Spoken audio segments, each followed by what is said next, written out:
पवित्र गंगा, भारत की जीवन रेखा। गंगा नदी एक ऐसा नाम जो आध्यात्मिकता, इतिहास और जीवन का प्रतीक है। भारत के हृदय से होकर बहती हुई गंगा केवल एक नदी नहीं है, यह भारतीय सभ्यता का सार है। हजारों वर्षों से यह लाखों लोगों के लिए जीवन यापन, प्रेरणा और श्रद्धा का स्रोत रही है। इसका पानी विशाल मैदानों को सींचता है, जीवन और आजीविका का पोषण करता है। गंगा अनगिनत समुदायों के लिए जीवन रेखा है। यह पीने, कृषि और उद्योग के लिए पानी प्रदान करती है। इसके उपजाऊ तट वनस्पतियों और जीवों की एक समृद्ध विविधता का घर है। नदी का महत्व भौतिक क्षेत्र से परे है। यह हिंदुओं के लिए एक गहरा आध्यात्मिक महत्व रखता है, जो इसे पवित्र मानते हैं। ऐसा माना जाता है कि गंगा पापों को धोती है और आशीर्वाद प्रदान करती है। तीर्थयात्री आध्यात्मिक शुद्धि और सांत्वना की तलाश में इसके पवित्र जल में स्नान करने के लिए इसके तटों पर आते हैं। गंगा भारत की सांस्कृतिक विरासत का प्रतीक है। इसकी कहानी भारतीय पौराणिक कथाओं, साहित्य और कला के ताने बाने में रची बसी है। नदी का कालातीत प्रवाह भारत की स्थायी भावना को दर्शाता है। गंगा का इतिहास उतना ही पुराना है जितना समय खुद।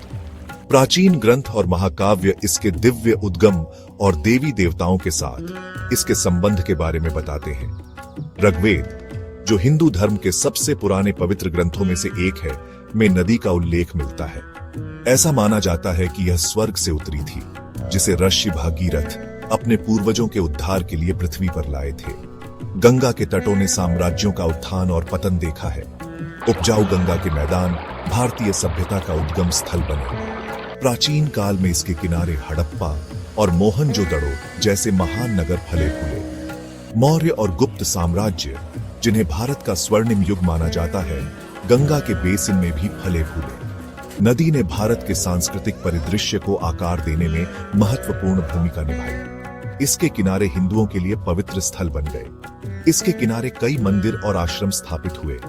कुंभ मेला, जो दुनिया का सबसे बड़ा धार्मिक जमावड़ा है, हर 12 साल में गंगा के तट पर स्थित 4 शहरों में लगता है। गंगा का सांस्कृतिक महत्व कला, साहित्य और संगीत की अनगिनत कृतियों में परिलक्षित होता है। शास्त्रीय रागों से लेकर लोकगीतों तक नदी ने कलाकारों की पीढ़ियों को प्रेरित किया है। पेंटिंग और मूर्तियां अक्सर गंगा को एक देवी के रूप में दर्शाती हैं, जो इसके जीवनदायी और शुद्ध करने वाले गुणों को दर्शाती है। गंगा, जो कभी पवित्रता का प्रतीक थी, अब एक गंभीर खतरे का सामना कर रही है। प्रदूषण। दशकों की उपेक्षा, औद्योगिकरण और जनसंख्या वृद्धि ने नदी के स्वास्थ्य पर भारी असर डाला है। कभी साफ पानी अब अक्सर गंदा और प्रदूषित रहता है।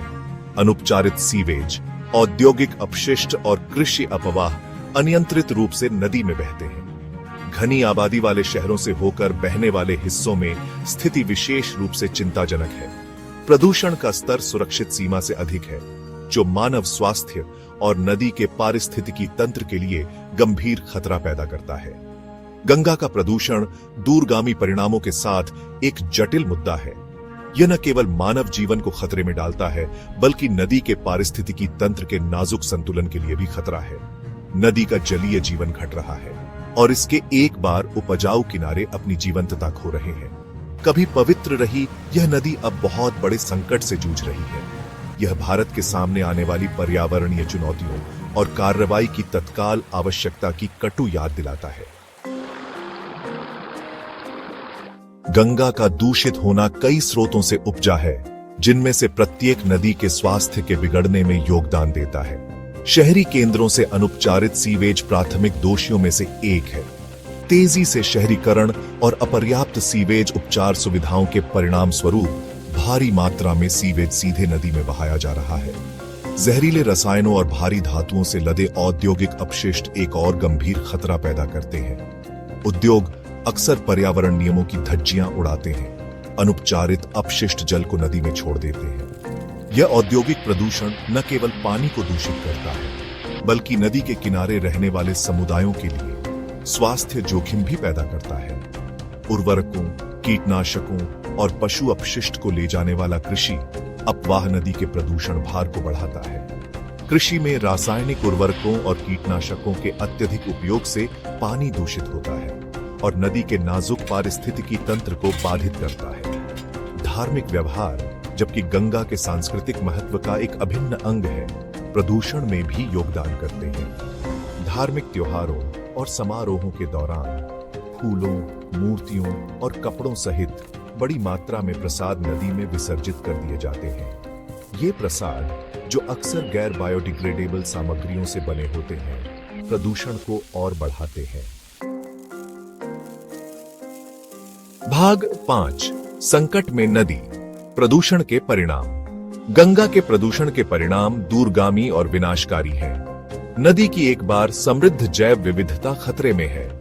लुप्तप्राय गंगा नदी डॉल्फिन सहित कई जलीय प्रजातियां आवास के नुकसान और प्रदूषण के कारण विलुप्त होने के कगार पर हैं। दूषित पानी लाखों लोगों के लिए गंभीर स्वास्थ्य जोखिम पैदा करता है, जो पीने, नहाने और सिंचाई के लिए नदी पर निर्भर हैं। हैजा, टाइफाइड और हेपेटाइटिस जैसी जलजनित बीमारियां नदी किनारे रहने वाले समुदायों में व्याप्त हैं।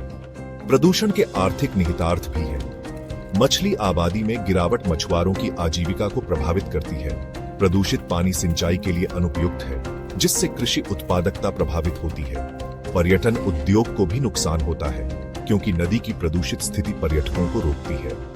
गंगा का प्रदूषण केवल एक पर्यावरणीय मुद्दा नहीं है, यह एक मानवीय संकट है जिस पर तत्काल ध्यान देने की आवश्यकता है। यह मानवीय क्रियाओं और पर्यावरण के अंतर संबंध की एक कठोर याद दिलाता है। भाग 6, स्वच्छ गंगा की ओर सरकारी पहल। स्थिति की गंभीरता को पहचानते हुए भारत सरकार ने गंगा नदी को साफ करने और उसका कायाकल्प करने के लिए कई पहल शुरू की है। 1985 में शुरू की गई गंगा कार्य योजना नदी के प्रदूषण को दूर करने की दिशा में पहला बड़ा कदम था। 14 में शुरू किया गया नमामि गंगे कार्यक्रम सीवेज उपचार, औद्योगिक अपशिष्ट प्रबंधन, नदी की सतह की सफाई और नदी के किनारे वनीकरण पर ध्यान देने के साथ एक अधिक व्यापक पहल है।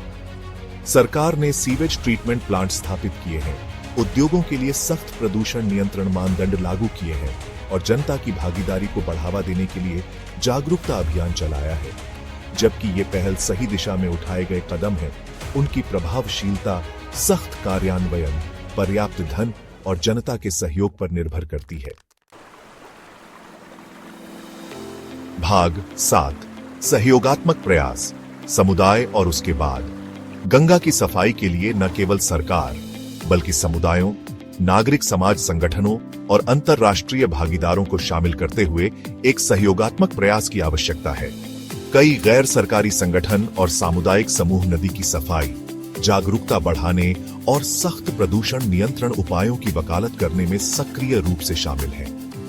वे नदी सफाई अभियान आयोजित करते हैं, कचरा प्रबंधन के बारे में समुदायों को शिक्षित करते हैं और स्थायी प्रथाओं को बढ़ावा देते हैं। विश्व बैंक और संयुक्त राष्ट्र जैसे अंतर्राष्ट्रीय संगठन गंगा की सफाई में भारत के प्रयासों का समर्थन करने के लिए तकनीकी और वित्तीय सहायता प्रदान कर रहे हैं। गंगा कायाकल्प की किसी भी पहल की सफलता के लिए सभी हितधारकों की भागीदारी महत्वपूर्ण है।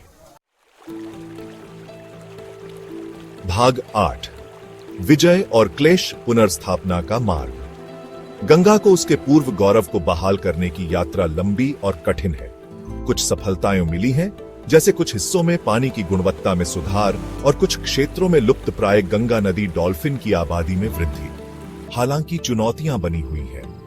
पर्याप्त सीवेज उपचार क्षमता की कमी, परियोजनाओं के कार्यान्वयन की धीमी गति और औद्योगिक अपशिष्टों का निरंतर निर्वहन महत्वपूर्ण बाधाएं हैं। दीर्घकालिक सफलता के लिए नदी के प्रति लोगों के नजरिए और व्यवहार को बदलना महत्वपूर्ण है। गंगा के प्रति अपनेपन और जिम्मेदारी की भावना को बढ़ावा देने के लिए जन जागरूकता अभियान, शिक्षा और सामुदायिक जुड़ाव आवश्यक है। भाग 9, कार्रवाई का आह्वान, हमारी विरासत की रक्षा करना। गंगा केवल एक नदी नहीं है, यह भारत की सांस्कृतिक और आध्यात्मिक विरासत का प्रतीक है। इसकी बहाली केवल एक पर्यावरणीय अनिवार्यता नहीं है, यह हमारा नैतिक कर्तव्य है। आने वाली पीढ़ियों के लिए इस जीवन रेखा की रक्षा और संरक्षण के लिए हम सभी को एक साथ आना चाहिए। हम अपनी पानी की खपत को कम करके कचरे का उचित निपटान करके, गंगा की सफाई की दिशा में काम करने वाले संगठनों का समर्थन करके और नदी संरक्षण के महत्व के बारे में जागरूकता फैलाकर योगदान दे सकते हैं।